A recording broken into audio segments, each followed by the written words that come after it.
Williamson is 10 times the world champion. Bax and Stupilis, they've done it again. Unbelievable. Marvin van Lukener certainly deserves the red plate. And what an incredible sport this is. Fast, high and spectacular. Unbelievable. Creeping forward, down goes the gate, and away they go, and it's a cracker by Van Lukener. Van Lukener it is who's got his nose in front, but sweeping round from the outside, is that Daniel Williamson again? It looks like Daniel Williamson. What a cracking start. He's done it again. The old master, the old warhorse. Daniel Williamson, Rodolphe Le Breton, the 1-1-1. Everyone safely through. That in itself is an achievement. Daniel Williamson, can he get the thing off the line or what? Etienne Bax, Andre Chermak going with him. What a great start again by Daniel Williamson. He can certainly get that thing off the line. Etienne Bax and Andre Chermak must be feeling pretty good, sweeping into the lead. Round they go on the outside of Williamson to assume control at the front. This is just what they wanted. This is Van Lukener sweeping round the outside, but there's no way through. There is the line. There is the line. And he took that inside tight line that the quads have used. Marco Heinz in the left-hand chair. Joe Millard just ahead of the number 9 of Davy Sanders and Luke Rostang. Julian Veltman and Glenn Jansen's there on the inside. Yeah, they've got a problem. They have. They were struggling on that climb over the top. Something was wrong. It wasn't pulling. It wouldn't go, and it doesn't look like it's going to go. And Van Lukener's got a problem. He's pulling over to the side.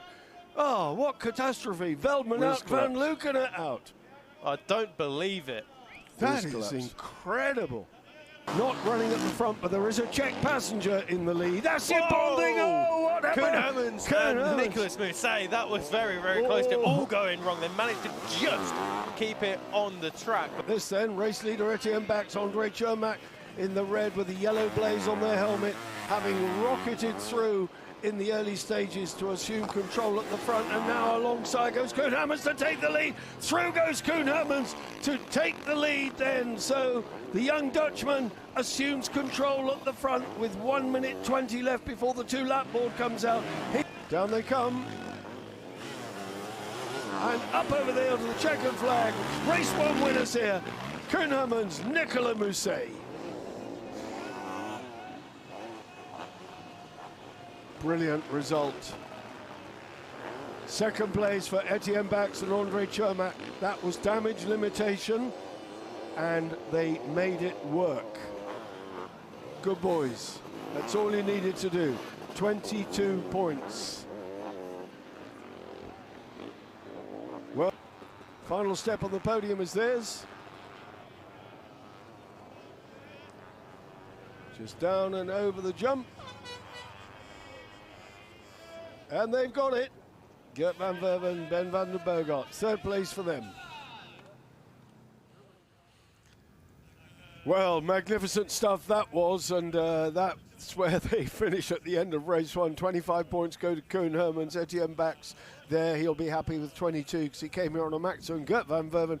What about the Prunier boys? Look at that. A magnificent 4th place for them. 18 points they collected there. Kuben Bader, Heinz Betschart, Daniel Williamson. Oh, look. Think yourself proud, buddy. You need to be. What a ride that was. Stuart Brown recovered from that instant on the hill.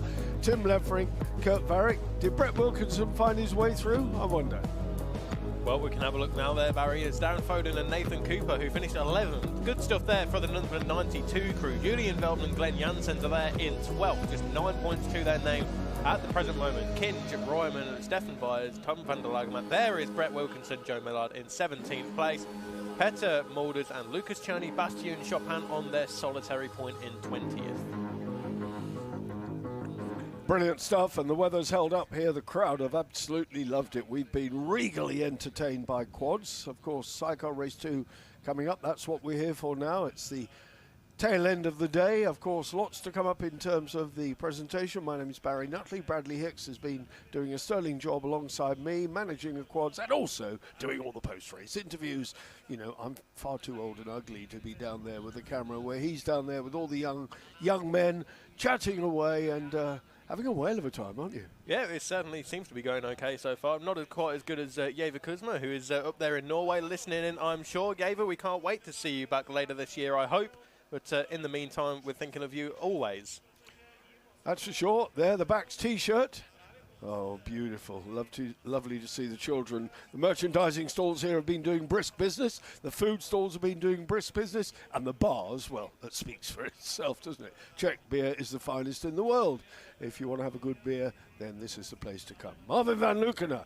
It looked to me as though his rear wheel collapsed, or he had some issue with the back end. There was definitely a problem there. Robbie Bax always smiling. Marvin van Lukener will see this championship slipping away, won't he? He will, unfortunately. Like you say, he came into this weekend 12th in the world standings, and well, a DNF in the first leg is not what he would have wanted, especially as we are now coming up towards a quarter way through the season. But either way, this is how they will pick the gates. Julian Veldman, Marvin van Lukener, Koen Hermans, the race winner from earlier on. Van Verven, Bax, Brown, Prunier. The Prunier boys doing a fantastic job there. The number 94 crew. Willemsen, Gordiev and Kurt Varick, Larry Kunas were 10th quickest. Yeah, Marco Heinzel, what a job they did in the opening race. They're starting from 11th, so hopefully they'll choose the same sort of spot and give us the same level of entertainment. Kuban, Sanders, so the Belgians going well, the Dutch going well, everybody's throwing a good old fist of it. More for Brett Wilkinson, we hope, this time. If he can get it off the line and stay out of trouble, he needs to preserve that good advantage. He came here third, and he's not going to go home third, that's for sure. Jake Brown, Paul Horton, well, it's their 29th birthday today, so for Jake Brown, however, a dislocated shoulder in an incident yesterday, I should say, is not what he would have wanted. Jan Bukal, Dan Foden, Frank Mulders, Joachim Royman, Lucas Cherney on that factory Java supported WSP machine in 26th. Kinge, Visseling, Hoffman, and Thomas and Jakob Vechoda rounding out the outfits. Well, the pit crews have had a good lot of work to do. Etienne Bax has had problems with his fueling. He said the symptoms were, when in your interview, that it was starving, running out of fuel. When you said, is that the same problem off the start? He said, no, because it got off the line all right. So I would say those bikes are very trick with their electronics, and there's something in there somewhere that the laptop will have told him. Hopefully they've been into that and had a look. And you need to know what you're talking about. Julian Veldman and Glenn Janssens, they need a better start this time, but they gamely battled round to finish 12th and pick up valuable points. Might well be crucial at the end of the season. Well, we saw it last year that every point counts towards the end, and when we got to Oss for the final GP, there was just 3 points covering the top 3 guys as they went into the final race. But either way, it went the way of Etienne Bax with second place Marvin van Lukener, and they were third in the world. That was Julian Veldman and Glenn Janssens, his new passenger for this season, doing a great job there. However, as you say, 12th place earlier on today is not what they would have wanted or expected coming into this weekend. 2-minute board, 2 minutes before they go to the line, and they go to the line in the positions in which they qualified, and Bradley and I have already run through that starting list. I'm absolutely delighted with the way the weather has held up, and I'm delighted with the way the crowd has held up. They've certainly been entertained here, and hopefully this will do wonders for the sport of sidecar motocross, not just here in the Czech Republic, but around the world. And for those of you who've never been, then get yourselves off to one. Just check out fimsidecarcross.com for the calendar of the world rounds, and of course there'll be national sidecar races going on in your own country, wherever you are, whether you're in Germany, Switzerland, the Netherlands, Belgium, France or the UK. They all have their own national championships in varying degrees of strength. Yeah, they certainly do. In terms of the British Championship, it is Brett Wilkinson leading the championship, albeit on the same points as Stuart Brown, the 17-time national champion. And of course, just 1 weekend ago, there was Marvin van Lukener and the Prunier boys down there in Geisleden for the German Championship. And, well, they had a good weekend there, did Marvin van Lukener and Robbie Bax. However, they've not managed to translate that here this weekend with a DNF in the earlier race, of course. With that rear shock absorber, I've been led to believe through various social media research posts. But either way, rear shock absorber / suspension is what unfortunately went wrong for Marvin van Lukener. Well, they're one and the same thing, aren't they, really, to the layman? You know, one bit does the springing, the other bit controls the movement. And, yeah, sort of one and the same. So it either collapsed or ran out of gas or burst an oil seal or something of that nature. But it failed. And, again, Julian Veldman taking that hard position alongside him. And I must admit, they made the best of it off the line. They had a brilliant, brilliant start, but it was eclipsed by Daniel Willemsen, who starts way over here, somewhere in the middle, and makes the most of that. And I can't see him failing again, you know, because he seems so good. Yeah. He gathers momentum. You can see him coming, and he's closing the gap all the time, and bang, the next thing you know, he's in the lead. There, Etienne Bax and Andre Chermak. Yep, Etienne Bax and Andre Chermak, the long-time leaders of the first race earlier on today, but unfortunately succumbing to the pressures of Koen Hermans and Nicolas Mousset. There is Stuart Brown and Josh Chamberlain. Alongside them, the very, very impressive Prunier boys. Number 94, Killian is the driver, Avan is the passenger. But either way, good stuff for the Prunier brothers. Yeah, there he is. The man, Daniel Willemsen, with Rodolphe Breton, and he's enjoying his racing. Daniel is obviously suffering from that injury which you described, but is enjoying his racing. Certainly is. There is Gert Gordiev and Kaspar Stupalis, the number 151 Estonian and Latvian crew. Number 5 is Kurt Varick and Larry Kunas. They were a bit of a damage limitation earlier on for that particular crew. They finished 10th, which of course would give them 11 points.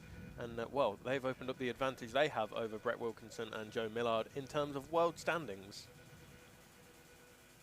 Indeed. And it'll be interesting at the end of the day to see where the world standings are. I suspect we might not get those until the sums have been calculated by the FIM and we do our official paperwork at the end of the day. What we will get, of course, is the overall result from here in Loket. Well, there was Stefan Vyers and Loet van der Putten. Here we see Tim Leferink and Kostas Beleskas, the Dutch and the Lithuanian, on number 75. Well, there we have it then. All of these guys making their way onto the gates. Some of the riders and passengers making their way onto the second row, which is where we will find number 199 Brett Wilkinson and Joe Millard. Jake Brown, Paul Horton as well. As we mentioned, 29 today is Jake Brown, and not having a good time of it. Not having the best of luck either throughout the previous 2 seasons. Of course, at the end of 2019, he was 4th overall with Stuart Brown and Josh Chamberlain taking a dominant victory with 50 points out of a possible 50. But Jake Brown and Joe Millard, it was at the time, 4th place overall. But since then, it really has not gone Jake's way whatsoever.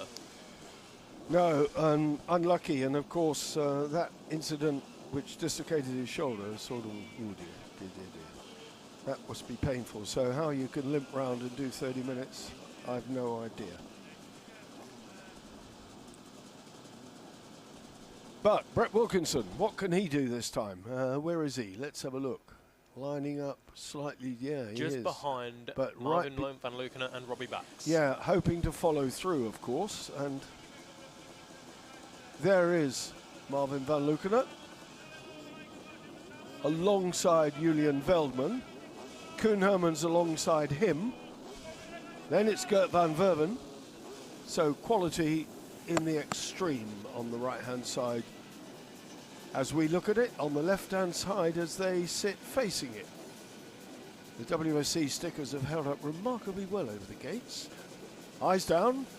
The revs rise, they hook it into gear, we're into the final second or two, the gate goes and down they go, and another cracking start by Julian Veldman, but where comes Willemsen? Here he comes again! Daniel Willemsen just eclipsed to it and pushed a little bit wide. Up the bank he's had to go.